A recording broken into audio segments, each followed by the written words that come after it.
Je vous en prie. Merci beaucoup pour cette question.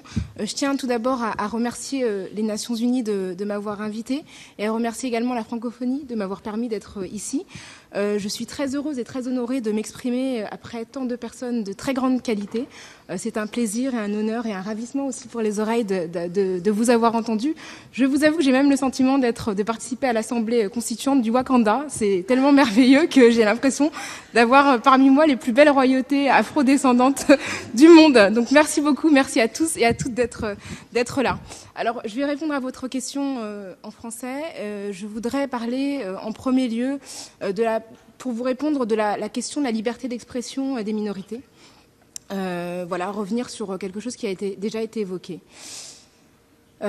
Avec un texte que j'ai écrit parce qu'il sera plus simple pour moi d'exprimer ma pensée de cette manière. Je vous en prie. 4 balles dans la tête. C'est ainsi que s'est achevée la courte vie de l'élue brésilienne Marielle Franco, militante pour les droits des femmes, des LGBTQIA, des Noirs et des plus pauvres de manière générale. Son tort ? Avoir dénoncé avec trop de vigueur les violences policières. Avoir parlé ouvertement de ces Noirs qui, trop nombreux, tombent chaque jour sous les balles de la police. Des assassins ont décidé de faire taire son discours, jugé trop subversif.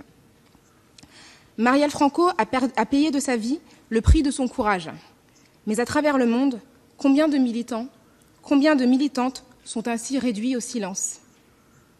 Les cas d'assassinat comme celui-ci sont sans aucun doute les plus tragiques. Mais il existe toutefois des manières de faire taire les militants, bien des manières de faire taire les militants et les militantes. Aujourd'hui, je voudrais donc évoquer la liberté d'expression des personnes d'ascendance africaine. De nombreux pays se targuent de promouvoir la diversité en permettant l'émergence de quelques figures afrodescendantes. Pourtant, l'on constate une volonté d'encadrer leur prise de parole pour ne la circonscrire qu'à certains thèmes. Les thèmes qui ne remettent pas en question la suprématie blanche. Aux États-Unis, par exemple, le mouvement Black Lives Matter est accusé d'être violent ou anti-blanc, alors qu'il a été le cri de rassemblement de toute une génération. Dans mon pays, la France, les rares personnes non blanches qui s'expriment politiquement et publiquement contre le racisme, en particulier contre le racisme lorsqu'il est produit par des institutions, sont confrontées à de violentes remises en question.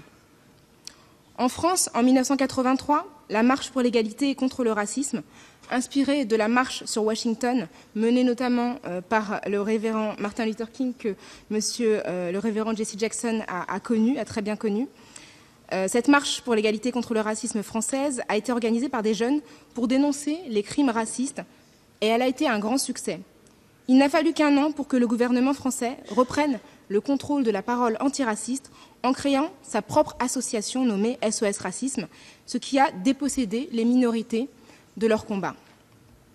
Aujourd'hui, les rares personnes blanches qui accèdent à la parole publique sont tenues de restreindre leur parole à un certain cadre, sans quoi tout est fait pour les faire sortir de l'arène publique. Je suis dans mon pays une des trop rares femmes noires ayant une voix dans le débat public. Parce que j'ai osé dénoncer le racisme d'État qui sévit en France, comme ailleurs, le gouvernement a refusé ma nomination dans une instance au sein de laquelle je devais travailler sur la question de l'accès inégalitaire au numérique.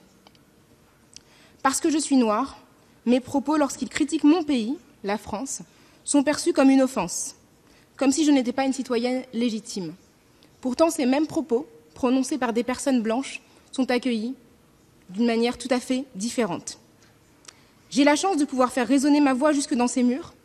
Je profite donc de cette opportunité pour rappeler qu'en France et ailleurs, je l'imagine, d'autres afrodescendants, d'autres personnes issues de minorités subissent comme moi des pressions ou sont harcelés dès lors qu'ils et elles ont l'arrogance de défier le racisme structurel.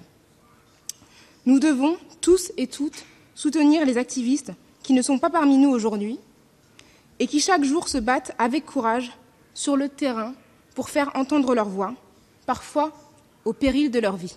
Je vous remercie.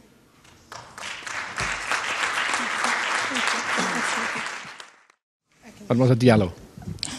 Je voudrais juste répondre rapidement à la personne qui a évoqué la question de la gentrification, qu'on appelle parfois boboisation en français, le fait que certaines certains quartiers anciennement populaires, anciennement occupés par des minorités, en particulier les afro-descendants, soient aujourd'hui des quartiers dont ils sont exclus et qui sont aujourd'hui appropriés par d'autres personnes qui ont plus de moyens et davantage de privilèges, parce que je pense que cette question-là, on peut la lier à la question de l'appropriation culturelle.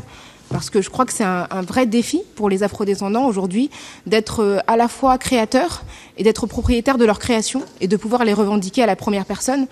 On peut voir que dans la mode, par exemple, beaucoup de créateurs s'inspirent de créations, par exemple, d'Américains natifs, mais aussi d'afrodescendants, et ne leur donnent jamais le crédit. Par contre, en tirent les bénéfices matériels et monétaires. Donc ça, c'est quelque chose, à mon avis, sur lequel la décennie devra s'engager. Parce que, voilà, aujourd'hui, je vois avec beaucoup de plaisir que beaucoup de personnes portent des vêtements qui rendent hommage au continent africain. Et je trouve dommage, en fait, que les gens qui sont à l'origine de toutes ces créations ne soient pas bénéficiaires, en fait, du fait qu'aujourd'hui, ces tenues-là puissent être à la mode. Donc, j'espère vraiment que les artistes et que les artisans afrodescendants pourront proclamer leur génie, pour paraphraser Jesse Jackson lorsqu'il a fait son discours au BET Awards. Et vraiment, je pense que cette question de l'appropriation culturelle est une des questions majeures de la décennie à venir. Thank you very much, and that's going to be the last word, and a very good one it is.